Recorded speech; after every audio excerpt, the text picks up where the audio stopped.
பிரெக்னன்சியில் ஒரு இரும்பல் சளி வருது டாக்டர், மூக்கு ஒழுகிட்டே இருக்கிற மாதிரிலாம் இருந்ததுன்னா பெஸ்ட் ரெமெடி காஃப் அண்ட் கோல்டுக்கு பார்த்தீங்கன்னா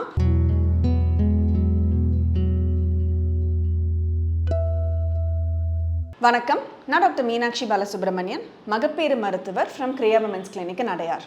பாதி பேருக்கு ப்ரெக்னன்சியில் ஒரு இரும்பல் சளி வருது டாக்டர், ஒரு கோல்டு மாதிரி இருந்ததுன்னா நான் அதுக்கெல்லாம் மாத்திரை சாப்பிடலாமா, அதுக்கு நான் என்ன பண்ணணும் அப்படிங்கிற ஒரு டவுட் தான் நிறைய பேருக்கு ப்ரெக்னன்சியில் வரும். ஸோ இந்த மாதிரி ஒரு சமயத்தில் நீங்கள் என்னெல்லாம் செய்யணும் அப்படிங்கிறத பற்றி நம்ம இந்த வீடியோவில் பார்க்கலாம். நம்மளுக்கு ஒரு இனிஷியலாக ஸ்டார்ட் ஆகிற மாதிரி ஒரு காஃப், ஒரு கோல்டு அந்த மாதிரிலாம் இருந்ததுன்னா இம்மீடியட்டாக நம்ம ஏதாவது ஒரு ஆன்டிபயோட்டிக்ஸோ இல்லை மெடிக்கேஷனோ எடுக்கணுங்கிற அவசியம் கிடையாது. நம்ம இனிஷியலாக டு ஸ்டார்ட் வித் பார்த்தீங்கன்னா ஒரு ஹாட் வாட்டர் கார்கிளிங் மாதிரி பண்ணுறது, அப்புறம் ஒரு ஸ்டீம் இன்ஹலேஷன் மாதிரி பண்ணுறது, அந்த மாதிரி ஒரு சிம்டமேட்டிக் ரிலீஃப், ஏதோ நம்மளுக்கு வந்து தலைவலி இருக்குது இல்லை நம்மளுக்கு ரொம்ப அதிகமாக தொண்டை வலி இருக்குன்னா இந்த மவுத் கார்கிளிங் அண்ட் ஸ்டீம் இன்ஹலேஷன் தான் நம்மளுக்கு இனிஷியலி டு ஸ்டார்ட் வித் ஒரு பெஸ்ட் ரெமெடியாக இருக்கும். அதுக்கும் மேலே போச்சுன்னா சில சமயம் ஒரு ரொம்ப அலர்ஜிக்காக வந்து நம்மளுக்கு ஒரே காஃப் இருந்துகிட்டே இருக்குது, மூக்கு ஒழுகிட்டே இருக்கிற மாதிரிலாம் இருந்ததுன்னா நம்மளுக்கு சில மெடிக்கேஷன், ஒரு ஆன்டி அலர்ஜி மெடிக்கேஷன் மாதிரி உங்கள் டாக்டரை பார்த்தீங்கன்னா அவங்க கொடுப்பாங்க.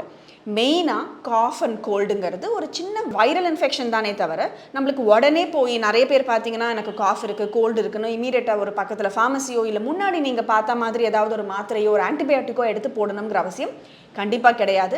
எஸ்பெஷலி ப்ரெக்னன்சியில் நம்ம அந்த மாதிரி ஆன்டிபயோட்டிக்ஸும் நம்ம அடிக்கடி எடுக்கக்கூடாது. எப்போ நம்ம ஆன்டிபயோட்டிக் டாக்டர் கொடுப்பாங்கன்னா ஒரு ரொம்ப அதிகமாக அந்த காஃப் அண்ட் கோல்டு வந்து கொஞ்சம் ப்ரொலாங்டாக இருக்குது, இல்லை அந்த வைரல் இன்ஃபெக்ஷனே ஒரு பாக்டீரியல் இன்ஃபெக்ஷனாக செகண்டரி இன்ஃபெக்ஷன் ஏதாவது வருது, ரொம்ப அதிகமாக ஃபீவர் மாதிரி ஆகி ஒரு சிவியராக இருக்குன்னா தான் நம்ம அந்த மாதிரி ஆன்டிபயோட்டிக்ஸ்லாம் எடுக்கணும். அண்ட் அது மட்டும் இல்லாமல் பெஸ்ட் ரெமெடி காஃப் அண்ட் கோல்டுக்கு பார்த்தீங்கன்னா ரெஸ்ட் எடுக்கிறது மற்றும் ஹைட்ரேஷன். நிறைய அட்லீஸ்ட் ஒரு 3 to 4 liters ஆஃப் வாட்டர் குடிக்கணும். கூடிய மட்டும் ரொம்ப அதிகமாக ஸ்ட்ரெயின் பண்ணாமல் ரெஸ்ட் எடுத்தாலே காஃப் அண்ட் கோல்டு நம்மளுக்கு சரியாயிடும். மாத்திரை போட்டிங்கன்னா ஒரு வாரத்தில் சரியாகும், மாத்திரை போடலைன்னா 7 நாளில் சரியாகும். அதுதான் என்றைக்குமே காஃப் அண்ட் கோல்டுக்கு உண்டான ஒரு ட்ரீட்மெண்ட். ஸோ இப்போ நம்ம காமனாக வர டவுட்ஸ், அதுவும் எஸ்பெஷலி ஒரு ப்ரெக்னன்சியில் காஃப் அண்ட் கோல்டு இருந்துச்சுன்னா அவங்களுக்கு நான் வந்து இளநீர் குடிக்கலாமா, இல்லை நான் ஆரஞ்சு மாதிரி சிட்ரஸ் பழம் சாப்பிடலாமா டாக்டர், கேர்டு எடுத்துக்கலாமா அப்படிங்கிறது தான் ஒரு காமனாக எல்லா பேஷண்ட்ஸும் கேட்குற டவுட்ஸாக இருக்கும். நீங்கள் அவசியம் அதெல்லாம் சாப்பிடலாம். அதுக்கும் உங்களுக்கு வர அந்த காஃப் அண்ட் கோல்டுக்கும் எந்த சம்மந்தமும் கிடையாது.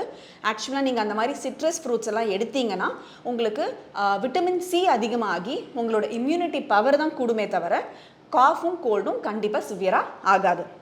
அது மட்டும் இல்லாமல் நிறைய பேருக்கு அந்த ஒரு இரும்பல் தும்பல் வரும்பொழுது என்னோட பேபியை அதை அஃபெக்ட் பண்ணுமா டாக்டர் அப்படிம்பாங்க.